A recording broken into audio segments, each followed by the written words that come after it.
Tawagan natin si Hilda Ong. Magandang umaga po, Secretary. Hilda Ong po ng Health and Travel Servicio Publico.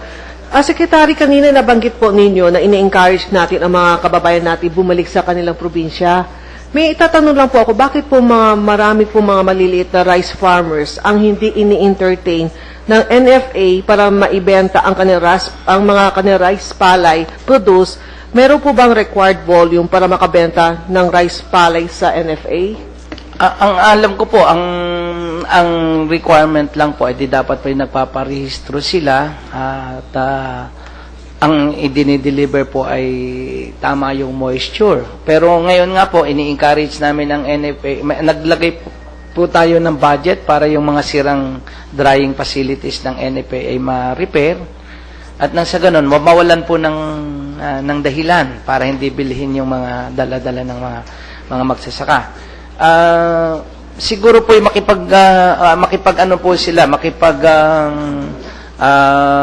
communicate agad doon sa tao ng NFA this early pa lang. Huwag po yung pagdala-dala nila yung palay, saka lang po sila nakikipag-usap. Baka po may ilang requirements na dapat kitang dahilan para hindi sila tanggapan.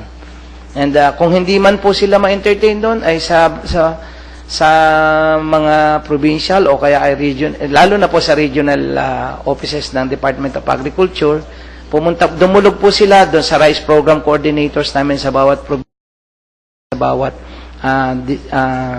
region at i-entertain po namin at kami po ay sasama. Dapat po obligasyon po ng tao ng department na samahan sila papunta sa NFA para may arrange po. At may follow-up question po ako. Bakit marami pa rin sa mga farmers ang hindi maka-avail ng loans offered by the rural banks? Okay. Ito na po. Mabuti. Ako po ipahingi ng pasensya dahil hindi ko po nabanggit kanina yung tungkol pala. Maraming salamat sa iyo. Yung pong actually, ngayon po sa cooperative banks, meron po tayong pondo na ini-release. I think 200 million po ito na ni-release sa mga cooperative banks na ma-access po through the cooperatives po naman. Yung mga kooperatiba ng mga Irrigators Association o Farmers Association, nakaka-access po sila sa cooperative bank. Actually, ito is guaranteed ito ng pamahalaan. At ito yung naglaban namin na 15% lang yung interest. 15% lang yung interest. Inclusive na po yung crop insurance. So, mababa po yung interest na ito kung compare natin doon sa iba. So, ito na po, baka po hindi lang alam ng iba.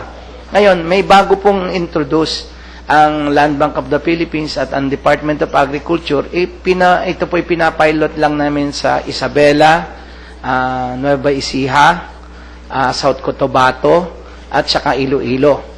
So, ito pong apat na lalawigan na ito, ipinapilot po natin yung pong Sikat Saka. Ang Sikat Saka ay isang programa po na kung saan ang atin pong mga magsasaka ay magkakaroon na po ng i-develop natin yung kanilang kakayanan. Bilang isang ordinaryong magsasaka na hindi po nakaka-access sa programang pautang na individual, ay magkakaroon na po sila ng access. So may part po, isang komprehensibong programa po ito, bibigyan sila ng trainings, bibigyan sila ng value training doon, tapos paggamit ng ATM, magkakaroon na po sila ng ganito, magkaka-ATM card na po yung mga magsasaka. So that ang mangyayari po dito, pag meron na po sila nito, ito po ay magiging garantiya sa kanila at saka magagamit po nila. Pag in-issue kasi ito sa kanila, that means tapos na sila mag-seminar. That means may load na po ito. Pwede na po nilang gamitin pambili ng kung farmer's choice po, kung ang gusto po nilang klase ng seeds ay certified seeds. Kung gusto po nilang hybrid, pwede rin pong hybrid.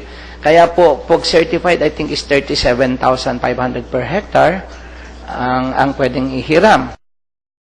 Hybrid sila, pwede pong 42,000 I think.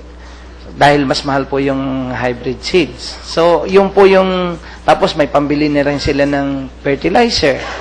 So, maganda po ito. At sa pagbibigay po sa kanila, mabibigyan po sila ng garantiya. Through the NFA or NABCOR, meron na po silang purchase order.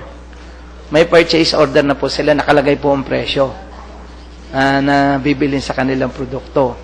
So, that means pag nag-turnover po sila, i-remit lang po doon sa kanilang card. That means ito po simpleng natuto na at saka nagkakaroon na po ng personalidad. Yung sarili po nating maliliit dating magsasaka, I think ito po ay kung magiging maganda po ang pick up nila this time, we will make sure na sa 2013 budget po makapag-allocate kami ng mas malaki para mas marami na pong area ang mako-cover nito. Napakalaking bagay po nito. Ito sikat sa kakard po. Na kung saan ang ating pong mga magsasaka ay sila pong sisikat.